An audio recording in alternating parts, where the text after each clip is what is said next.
Hello, everyone, and welcome to the latest episode of the Metabolism and Menopause podcast. My name is Stephanie, and I am your host and CEO of Vitality OET. We are a women's health, nutrition, and fitness company that focuses predominantly on women's hormones, particularly as they start going through perimenopause and onwards. We know that during this time in your life, there are so many changes that happen, and you start experiencing crazy things like hot flashes, night sweats, irritability, brain fog, and of course, this wonderful belly fat that seems to come out of absolutely nowhere, despite you not changing anything. So you go back to cutting your calories, cutting your carbs, doing a ton of cardio, all the things that you used to do to lose weight, but suddenly they just don't seem to be working anymore. But we know now that your body is inherently different than what it used to be like before these hormonal changes.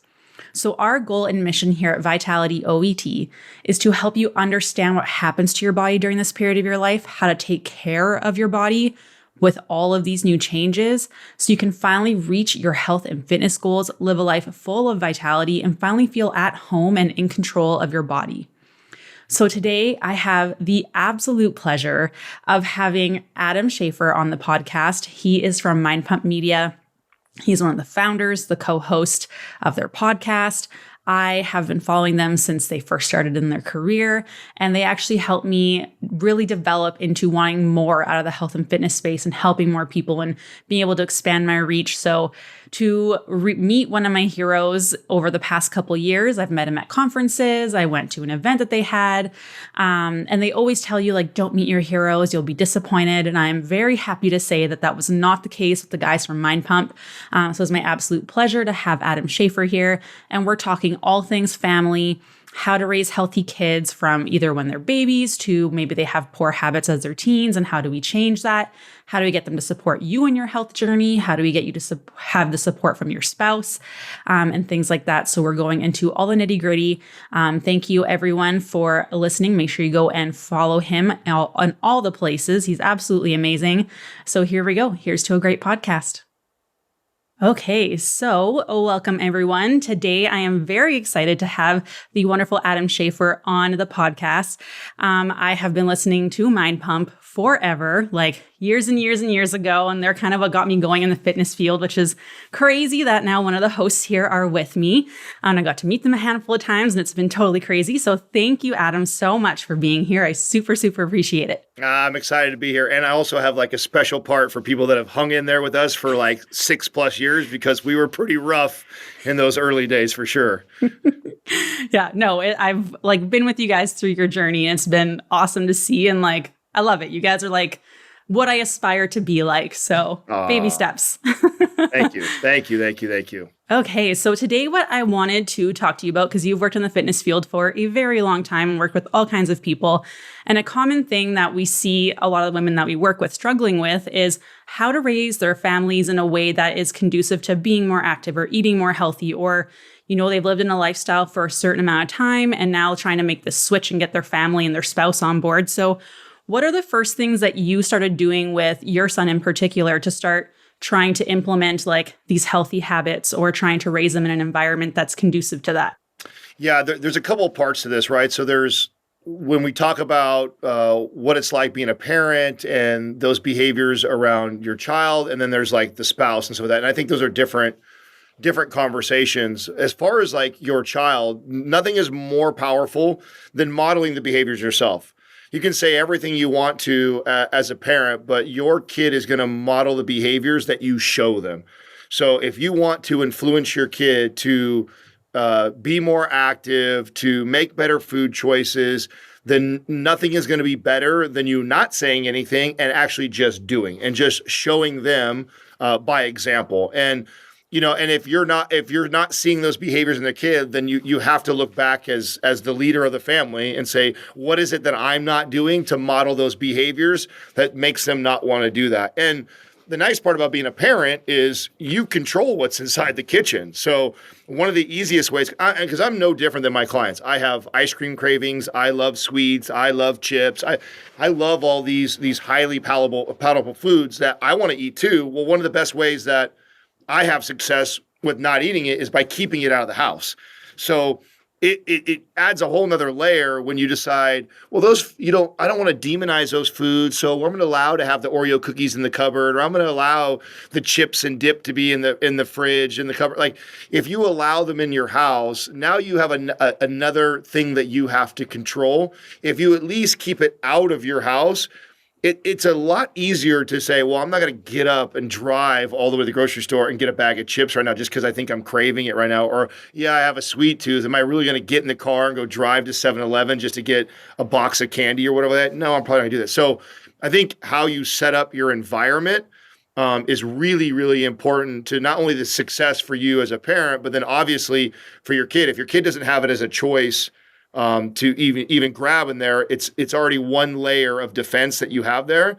And then the other thing that I think is interesting about our culture when it comes to feeding kids is this idea that you have to finish your plate, and you have this like, I don't know, we almost act, and we talked about this one time on the show, like talking about if this came from like the Great Depression time when maybe food was scarce and you didn't have a lot of money, and so you're sitting down with your parents and it's like you got to finish your plate because who knows if you're not going to get a meal tomorrow. And so that makes sense that behavior was modeled in the house because they're right, maybe they wouldn't have food the next day. But we live in a time and era now that most clients that I ever had don't have a challenge with where the next meal is coming from. So that's an old cultural behavior that I think that we need to shift and break.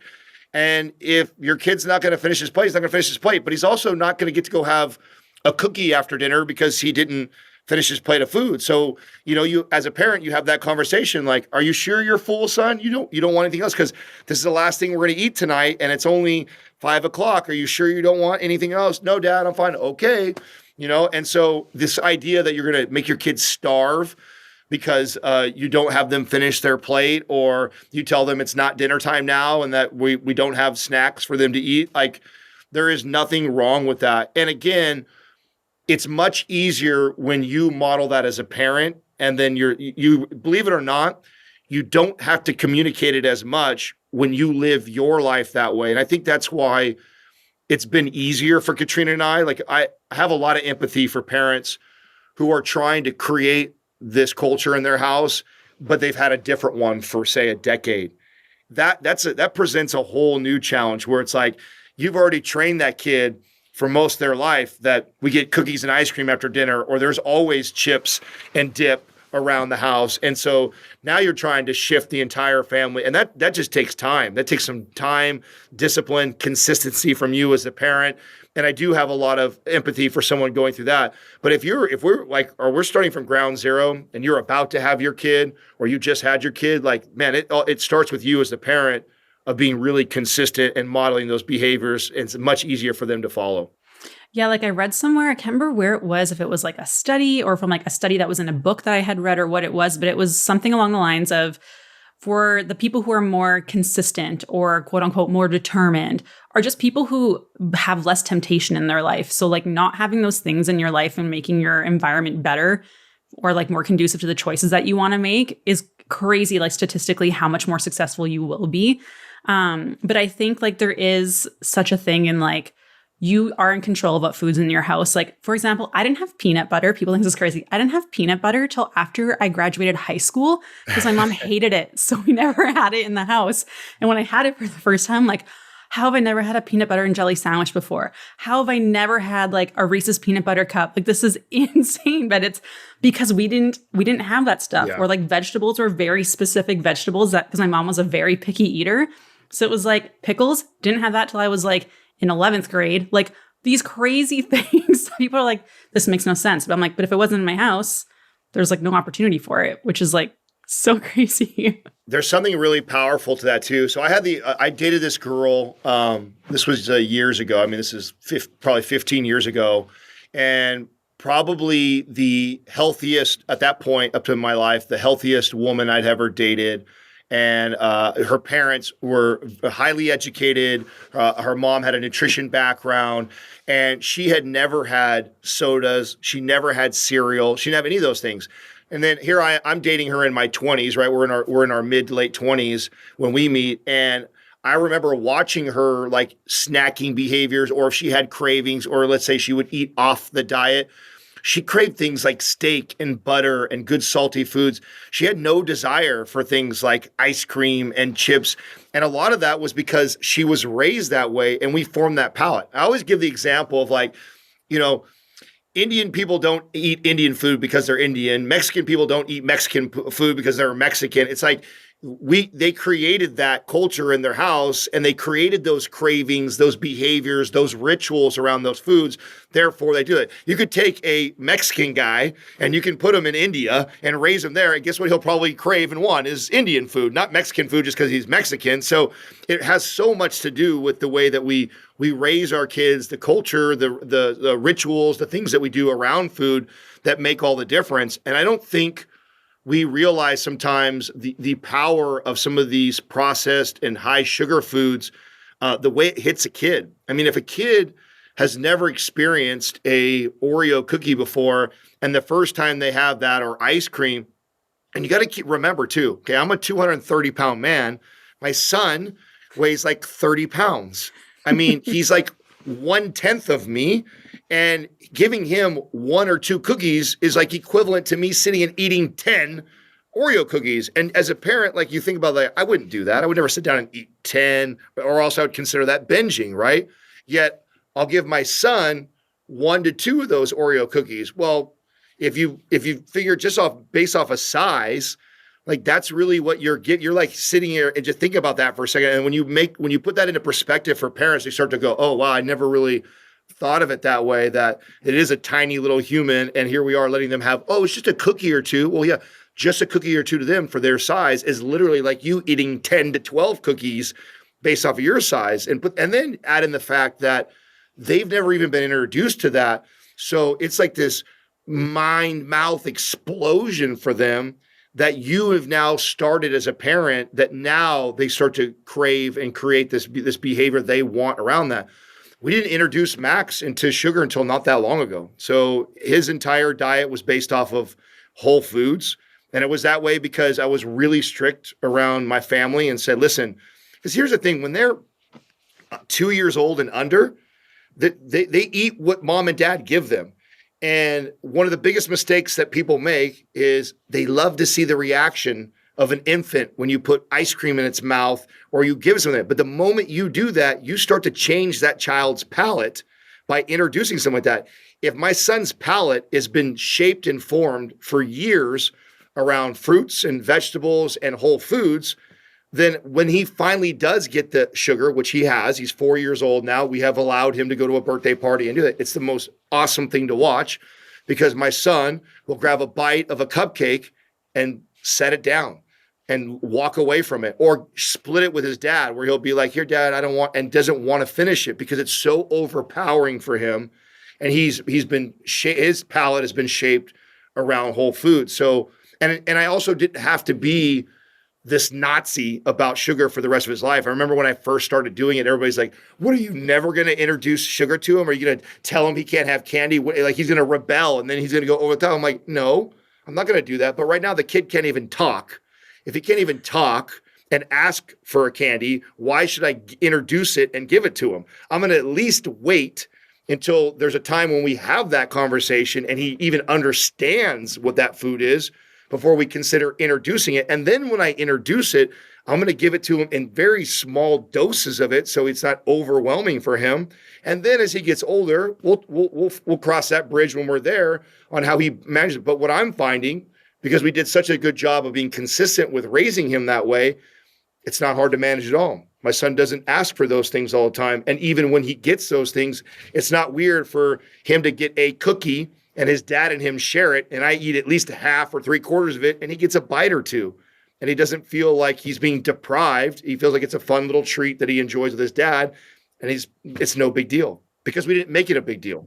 So was it hard to have those conversations with like your family and like close friends and stuff? Like, what was that like? Because I know like one of my best friends, she's done the same thing with her son. And like, I was like, is it okay if we like, he was a ring bearer for our wedding. And I was like, is it okay if we like bribe him down the aisle with candy just so we know he gets there? She's like, oh yeah, that's fine. I'm like, okay, like But like I ask permission because I know that's important to her.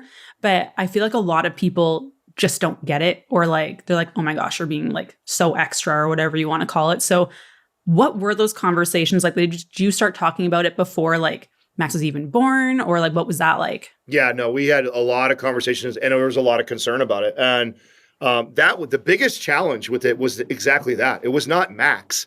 Like people think it's such a big deal. It's like, dude, when a kid is again under 2 years old, they have no idea. They have no.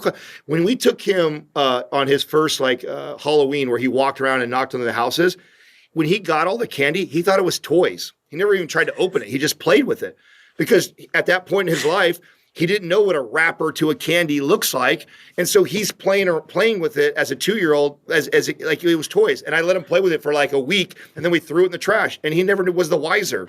So the kid is not the challenge. For sure, it's the disciplining yourself and then the handling the family around. And that was challenging. And I had to have several talks with my mom, her mom, and like say, listen, this is really important to Katrina and I. I'm not saying that there's not going to come a day where you and my son get to go have ice cream together or do those things, but I want to be the one to introduce that. I haven't introduced that to him. I haven't had the chance. Don't rob me as a parent of that time that I want to be able to do that. And I look forward to the day that I get to do that with him.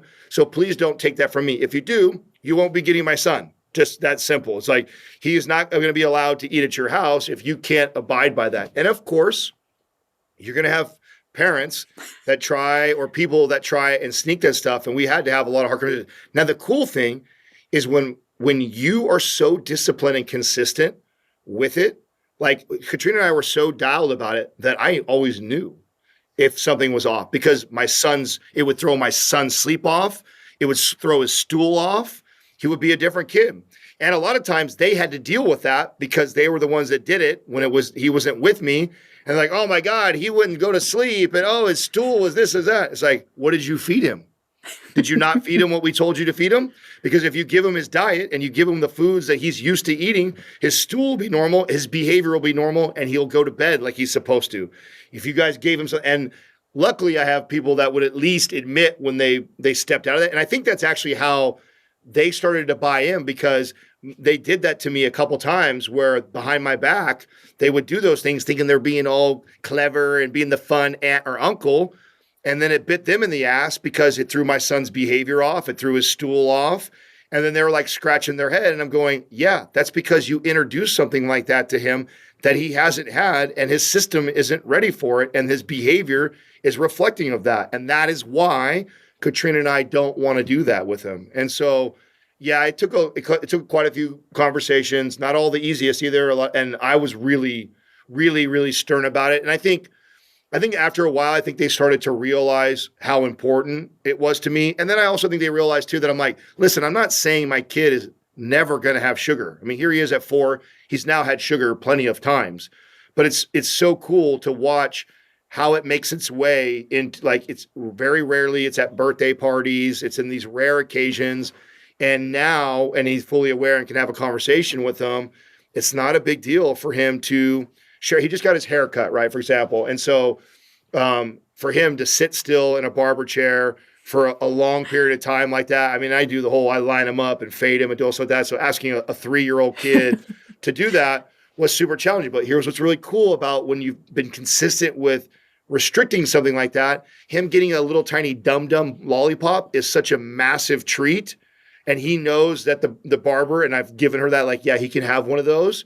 She will tell him that at the end, if you're good, you get a treat. And my son's like, I mean, he doesn't move, and he's so grateful that he gets that, and it has a lot of power. The parents that I see that use candy all the time as a tool of bribery, and they introduce it so early, it loses its power. Just like anything else that you do, if you are constantly using something, that sooner or later the kid will start to expect it all the time. So we treat sugar and candy the same way that we also treat the iPad. I recognize that the iPad is a tool. I can't neglect my kid from technology. He's got to be able to function in this world. So I recognize its power and its usage. But on that same token, I understand the power on the other side of it, that it can be very addictive and could create bad behaviors around it. So Katrina and I use that judiciously also. We're very careful on how much time he gets to utilize something like that. And what's great, when we do good about disciplining ourselves around how much time he gets, when we do use it, for example, we travel, we fly a lot.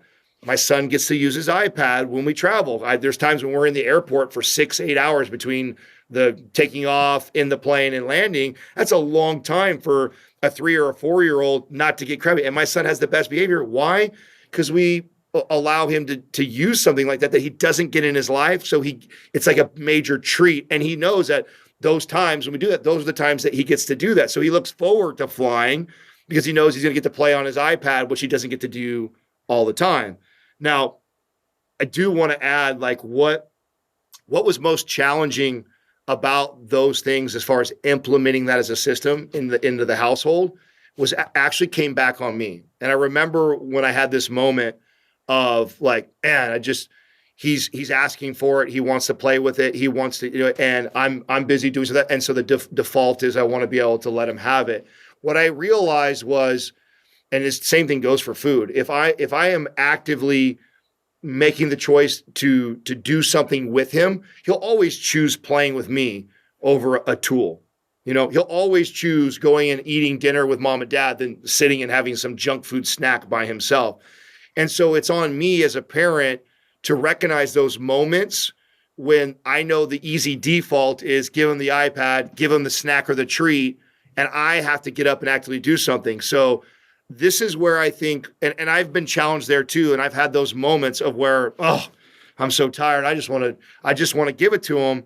And I remind myself that this is how people get caught in this trap, is those moments start to sneak up on you, and then an exception happens to be, okay, now it's twice, now it's 3 times. Then it becomes the rule, then it becomes the norm. And then you try and pull back and try and change it. You try and take those candy, those treats away. You try and take that iPad away. And now the kid acts like a kid and freaks out because they're reacting to what you have trained them to be used to. And now you are taking it away, versus we've been very careful on how we introduce those things so that it is a very special treat, and he doesn't expect it because it's so rare. But then, man, when Katrina and I know we really need this, like, oh man, this is going to be a time when it would be really nice for us to have him focused on something or enjoying his little treat, is like, okay, we can introduce that. And we as parents have used those times like to do that stuff. But because I think we have been so consistent with restricting it, I think it's kept its power. And I think that he's never got to a place where he gets it so often that he expects it, and it's like a real fight over it. It's never a fight. So I know, like, a lot of women like that I talk to have kids already like in their they're like 10 or even in their teens.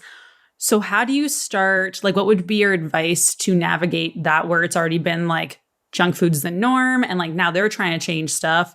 When they go grocery shopping with their family, like, well, we're out of chips now. And it's like, oh, I don't really want those in the house. But like, so how do you navigate that, or like have those conversations with your kids or your spouse or whoever? So this is like converting somebody into a religion that you believe in, right? And they've been indoctrinated by something else, whether that be indoctrinated by their schools and society and whatever. And then now you're switching religions and you're trying to convert them over to you. And the same thing with that. Like, if you all of a sudden become this, Bible thumper person who's constantly thumping your belief, your religion over them, you're going to get rebellion, especially from someone like that that's already been trained in a different ideology. So the best way that you can win someone over that is through you and through your behaviors. It unfortunately is a slower, longer process. It still starts with getting that shit out of your house. Like, I'm a parent. You live under my roof. This is what we buy now. It's just that simple. It's just, and if my kid is fighting me so much on that, well, then you can go get a job and you can go pay for, your bags of chips if you really want it. And until then, as long as if I'm providing the food, this is how I want our family to take care of themselves. Mom is taking care of herself this way. And this is what I'm going to have in the house to eat. I will always take care of you kids and make sure you're fed. But I no longer want those foods because I think I'm doing you guys a disservice by feeding you guys that junk food. That's why, and I'm taking care of myself too, and we're not going to do that going forward. So it starts with like a conversation like that, and then consistency from you of modeling those behaviors. And it is the slow game. They've got to see the change in mom. They got to see that mom is a happy, healthier, more vibrant, better mood, better sleep, better mom, for them to start to go like, man, what's going on with mom? Like, man, mom looks good. Mom feels good. Mom's got more energy. She's in a better mood. We do more stuff, physical activity stuff. She plays more with, like, they have to feel it and see it from you to make them curious about it. And then seize those opportunities to educate on the power of foods. Of, like, your kid going, man, mom, I tell you, you're so much more energy. I swear, you used to never be able to do this with me. Now you do this. Like, you know what that is, son? That your mom has had her diet dialed in for the last year, and I've been really consistent with my workouts, feeding it, and it's amazing how it makes me feel inside. I can't stress it enough to you. Like, I know you're young and you feel vibrant. You don't think of those things now, but what you put in your body really makes a difference on how you perform. And of course, if I'm a parent, I'm going to try and attach it to something that my child is into, right? So if I have a 10-year-old, which I don't have yet, I'm probably thinking about the things that they're into. I can find a way to tie how eating healthy benefits probably any kid, whether they're into video games, they're into reading books, building Legos, they're into some sport that they're into. I mean, they're into school. They love getting good grades. Like, telling your kid, I mean, eating healthy increases everything positively. So I'm going to find a way to communicate to them through their language. So whatever the thing that gets my kid most excited about, and he or she has now made the connection in how I'm different, and it's opened the door for that conversation. Like, you've made a comment like, oh man, dad, you look so good, or oh my God, you're so strong now, dad, or oh man, you're so active now. And then now that you open the door for the conversation, now I'm going to explain what that's from my choices around food and exercise. And then I'm going to explain what that does for whatever that is that they're into. So now they made the connection. They saw what it's doing to mom or dad. They're now asking, so they're inquiring. I now have the opportunity to educate on why that is related to food and exercise. And then I'm going to tie it back to whatever it is that they're really into. So they go like, oh, wow, it's going to make me better at my video games? Or you mean you think that I'm going to be able to learn faster or study better for my tests? Like, or I'm going to be better on the soccer field because I eat like you now, Mom and Dad? Like, yes, absolutely. Like, that, I think, is the secret to shifting that in your house, because that is going to be really difficult. Starting from day one, much easier. That's just purely you. Being disciplined, being consistent. Your kid doesn't know any wiser. You didn't know that you were missing out on peanut butter. It wasn't like you were That's true. It wasn't like you were deprived. It wasn't like you came home every day from school and like, my parents are the worst. I've never had peanut butter. You didn't know the wiser. You didn't know the wiser because they didn't even let you experience that, and you didn't think you were being deprived. The same thing goes for a household that doesn't have ice cream, doesn't have soda, doesn't have chips, doesn't go to drive-through McDonald's once a week. Like, if you model those behaviors from day one with your kids, they won't know the wiser. In fact, everybody else will look weird. All the other kids that they're around, even though that is the norm for a lot of other families, you create the original norm of your household and consistency. Then when they go out into society and they see that, oh God, Mark gets to go to McDonald's 4 days a week. That's crazy. That's weird. I can't believe he eats that. Like, they'll be weird. You'll be normal if you do that from day one. It's the shifting that culture in your house midway through, because you now have just decided, I'm going to go on this health and fitness kick, and I'm trying to shift my whole family. Fighting them and forcing them to adopt your new religion is going to be really difficult. Go live the brand. Go model it. Show, if you really believe how important it is to you to do that, and you know what it's going to do for your health, you know how much better it's going to make you, go prove that to yourself, and then model that for them and let them figure that out for themselves. No different than like what I was using the analogy with religion. Like, the most powerful way to convert somebody into your beliefs is to not tell them about your beliefs or beat them over the head with scripture and tell them what the Bible says or shame them into trying to get into your life. That'll never be successful. What will be successful is walking a life that is so special, so unique, that people notice and they ask questions. And that goes for your family and your kids. They'll notice what's different about you. They'll ask questions. Now I have the opportunity to share with them what's been so special about what mom or dad has been doing the last 6 months or a year of their life. So focus on your consistency and modeling that first, then they'll come along. Yeah, I think that's like huge because so many people are afraid of like their kids seeing them track food or measure food or weigh food.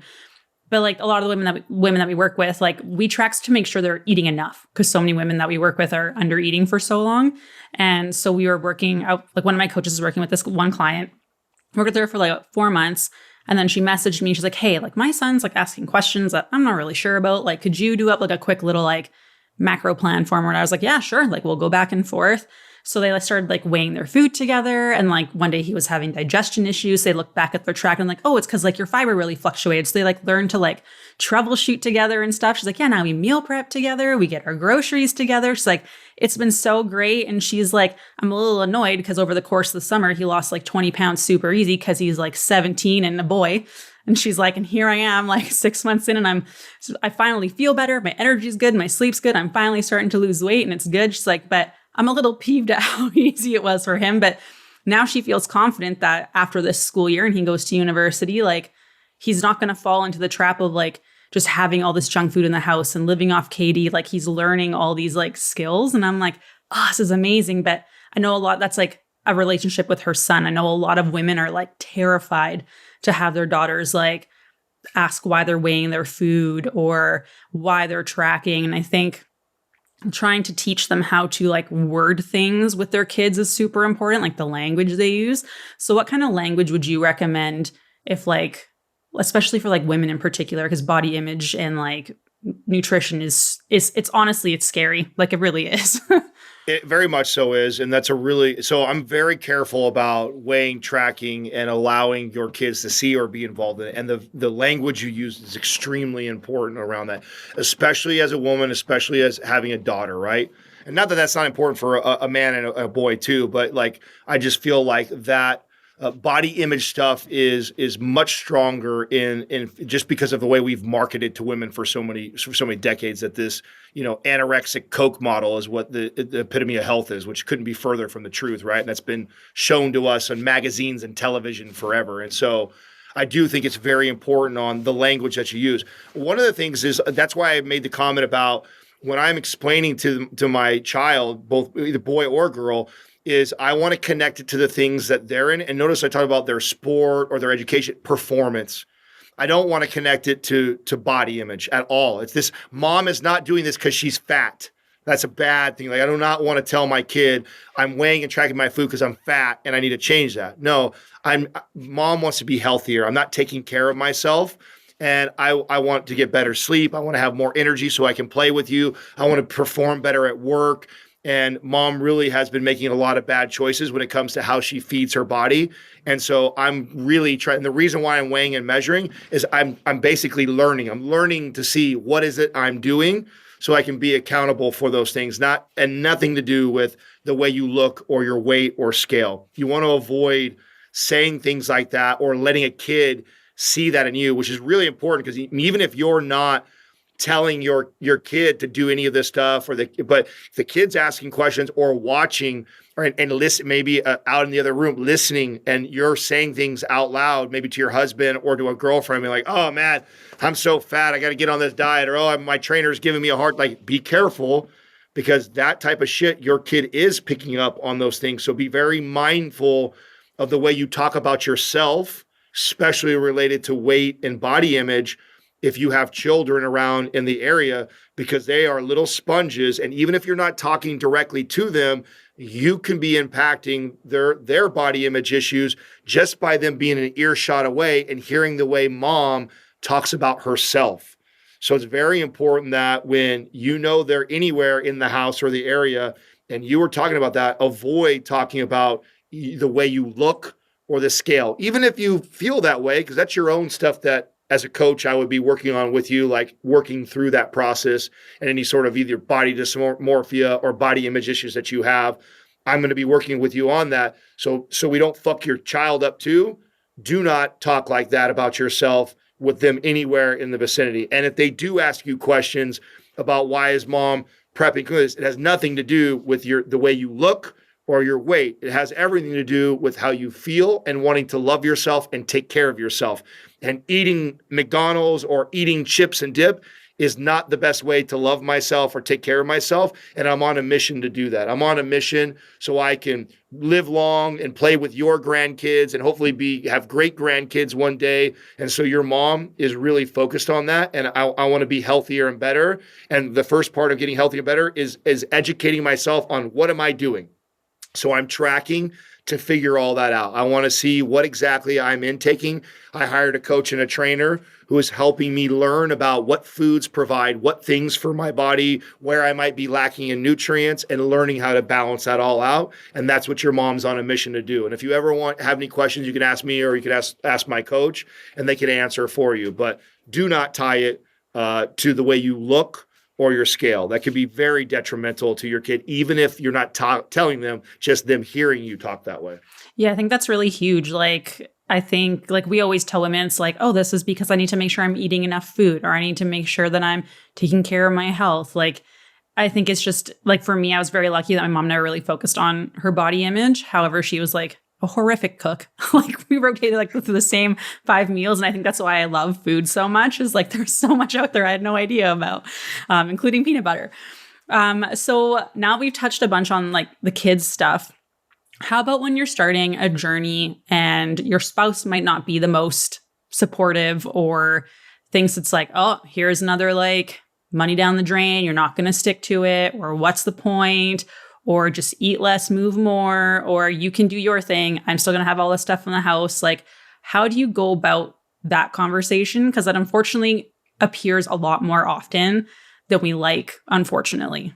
Yeah, no, there's actually a lot of research around couples where one couple actually loses all the weight or gets in shape. Like, the divorce rate goes extremely high on that person. But what I would tell my husbands or wives in this situation is it has actually less to do with the whole fitness thing. It actually has more to do with that someone in the relationship is growth minded and the other person is not. So let's take diet and exercise out of the equation. And this is just one of the people is in pursuit to be a better human, and the other person doesn't give a shit. And I don't care what it is, that will divide any marriage. That will cause a divorce no matter what, because one person is growing. I mean, in a perfect marriage, so in a perfect marriage doesn't mean there's not fighting, there's not disagreements, there's not troubles or challenges, but both people are growing together. And if one person is growth minded and the other person is not, you're going to grow apart from each other. The inevitable is going to happen. It doesn't matter that it has anything to do with losing weight, gaining weight, building muscle, working out, diet. It's not that. It's that one partner is focused on another. And so my recommendation is, if you want to save this marriage, is counseling and therapy. It has nothing to do with you trying to convert them into trying to eat like you're eating. It's that you're on a mission to be a better version of yourself, and you care that much, and your partner doesn't care that much. There's a problem right there. Forget that it has anything to do with diet. Forget about who needs to lose more weight or not. Don't focus on that. That's the wrong thing to focus on. And if you have a partner who is not supportive of that, you're in bigger trouble than you think you are. Because it's not the weight thing. It's not the exercise thing. It's like, and think about that. I can't imagine, like, it's so funny because the weight thing is such a sensitive thing for people, or exercise is so funny. But imagine being married to somebody who saw you reading, is like, and shamed you for that. Why are you reading? What are you reading a book for? Like, stay dumb. Like, why would you continue, or why are you furthering your education on your free time? Like, that's so weird. Like, that someone would shame another person like that. And the problem in that relationship has nothing to do with the books or anything. It's like that one person wants to get better and be a better version of themselves, and the other person is not interested in that at all. And that's a very unhealthy marriage and relationship to be in. And if that person doesn't drown you there, they'll drown you somewhere else. So maybe you find a way to still get in shape despite them. They're going to be holding you back somewhere else in life, or you're going to have another hurdle that you're going to have to. So if you're in a marriage where you do not have a supportive spouse, then you're in more trouble than you think you are. And it does not have to do with just exercise and fitness. You probably should get into therapy, or recognize that maybe this is not your life partner that you think that you have. Just simple as it really is, as simple as that. And you're wasting your time trying to convince them. Like you don't want to even save your energy for continuing to improve yourself, because that it's going to take everything you got just to be that, just to be consistent with your own diet, to stay dialed. Stop worrying about them. Like Jordan Peterson would say, clean your own room. Focus on being a better version of yourself. And by the way, if you are going to ever get them to adopt what you're doing, that's the best approach anyways. Back to the analogy of the beating people over the head with the Bible or getting them to get indoctrinated in your religion. The way is not to beat them with scripture or shame them. It's to live by example. So even if you want your spouse to buy into what you're doing and they're not really bought in or they're not really supportive, you fighting over it or arguing with them about it or trying to convince them is not the strategy anyways. The strategy still is clean your own room. Be even better, be even more consistent, be even more dialed yourself, and then hope and pray that gets them to then want to adopt what you're doing, and then they do. And then you know what? There's probably hope for your marriage. Maybe this person doesn't believe you because you're the person who says you're going to do something and you never follow through, and they don't even have belief that you're going to execute what you're saying. So instead of arguing with them that you're going to, go show them. Go show them that you're serious this time, that you do want to change your life.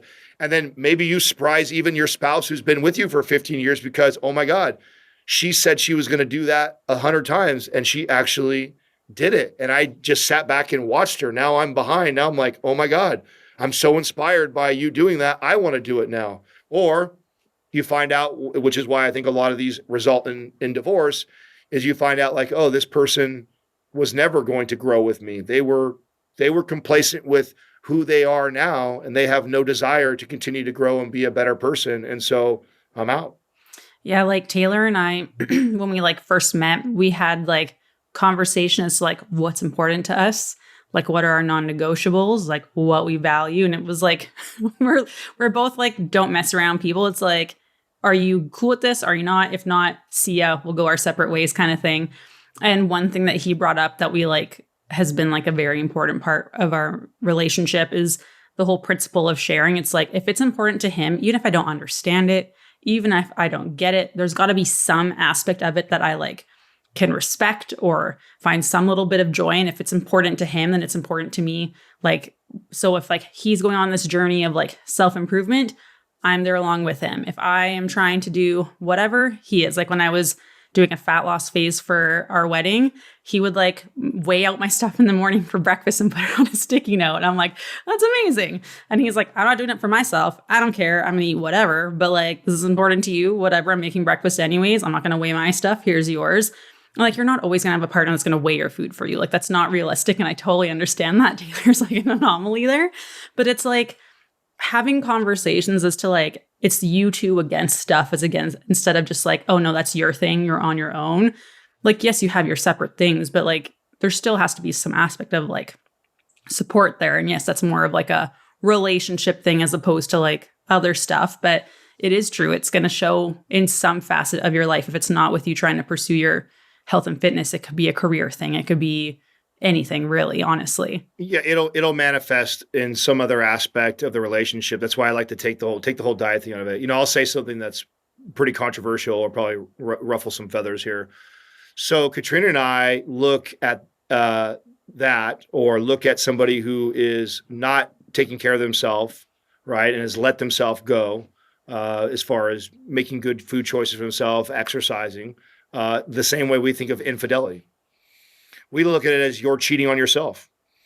Like if you don't love yourself enough to take care of it. And by the way, there's a wide spectrum there. So I don't look like bodybuilder stage ready right now. Like I look like a dad who kind of works out and takes care of himself a little bit, right? Like, so it's not like Katrina's like, oh, you're 13% body fat, you're cheating on yourself. It's like healthy, right? Like healthy is what's important to us. So if we move outside of that box, it's no different than her going outside of our marriage and sleeping with someone else. That's the way we look at it. It's like, you're cheating on yourself in that situation. You're not loving yourself, and that's going to manifest in other aspects of our life. If you're not willing to take the steps necessary to take care of yourself and love yourself, you're never going to be able to be a full partner and love me. So why do we even waste any of our time? It's no different than me stepping out of the marriage and cheating on you. You're cheating on yourself. So either one, figure that out, reconcile that, and move forward. Or if you're going to continue to cheat, I'm probably just going to divorce you because you don't really want to be with me. You're constantly stepping outside of the marriage.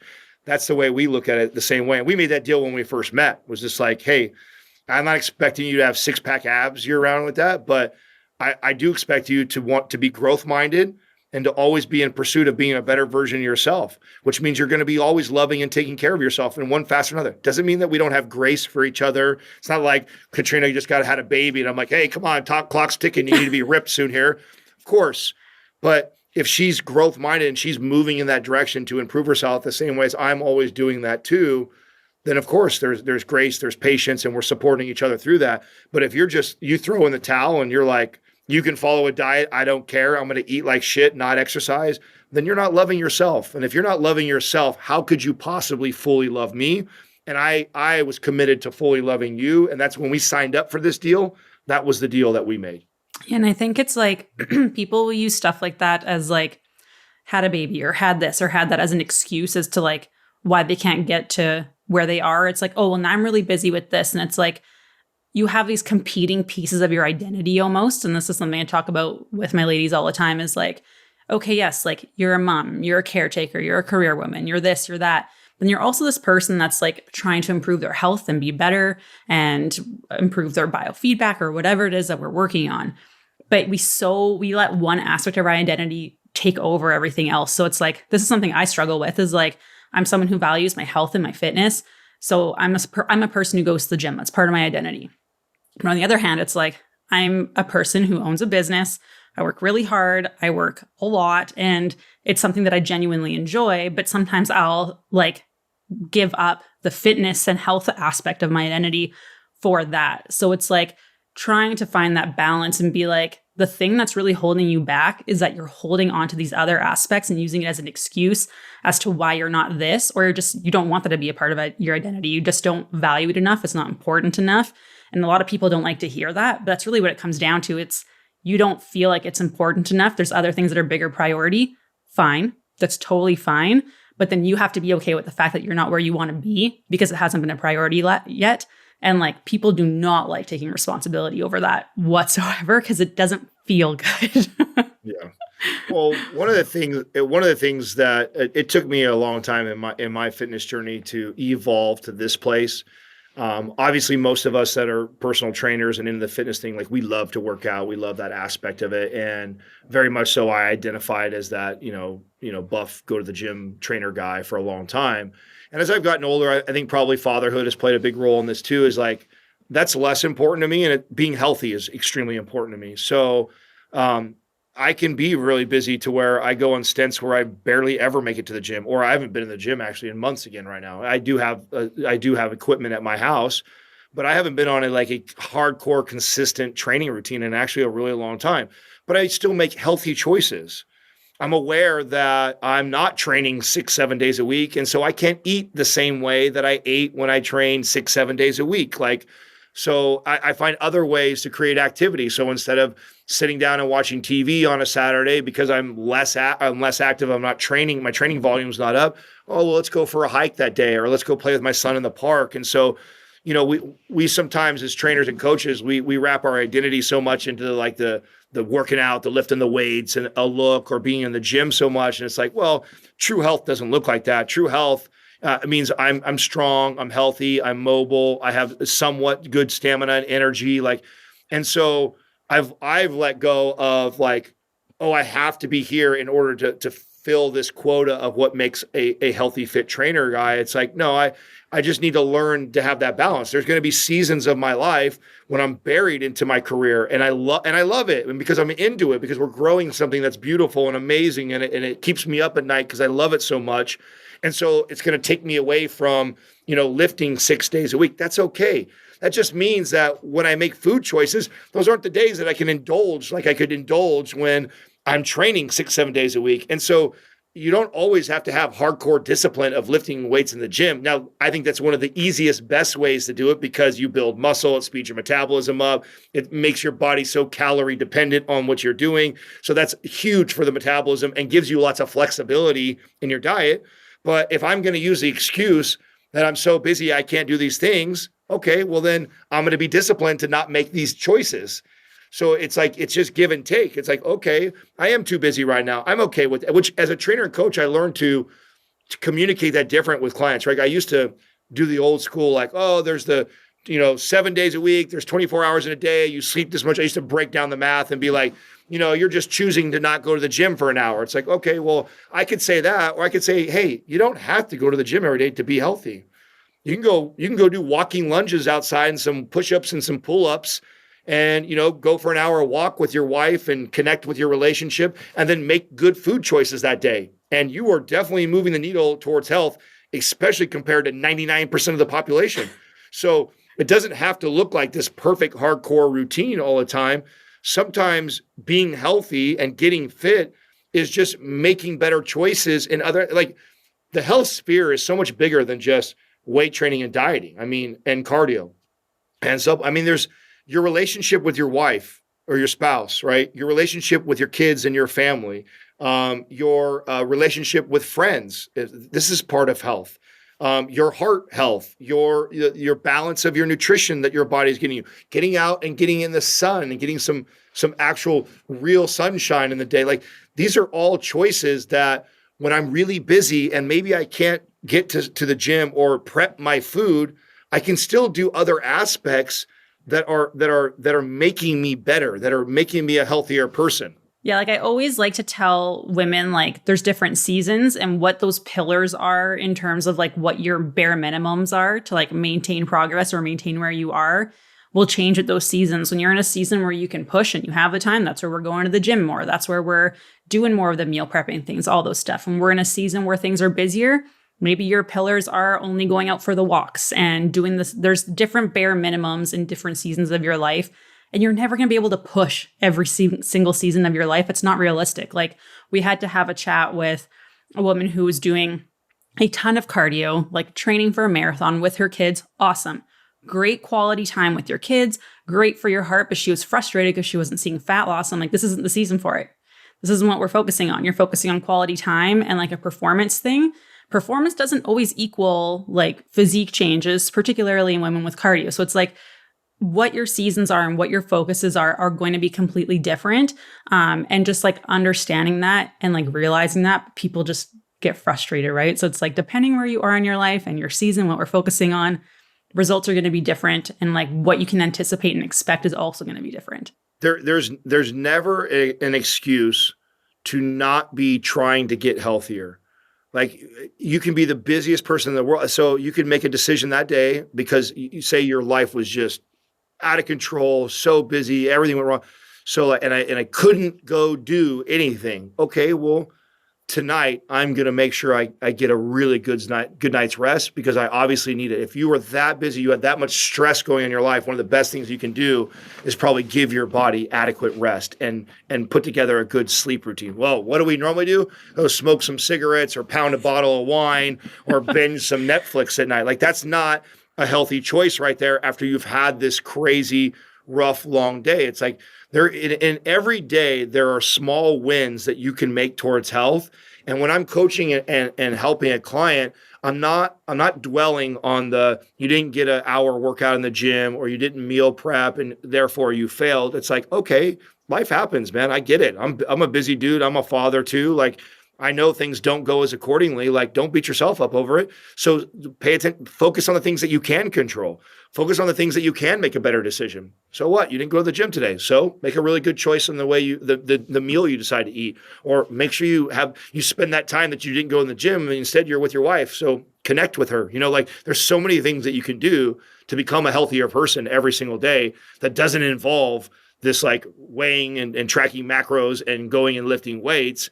And so just because you might have planned to do one of those things and it fell through, doesn't mean that you still can't move in the direction of becoming a healthier version of yourself. Exactly. And I think if you just keep like practicing that, and I think that's the biggest thing is like people are like, either it happened or it didn't happen, or like I tried and it didn't work. And it's like, no, like every day you're practicing that these are skills you're developing, figuring out what that looks like, what your like bare minimums are and things like that.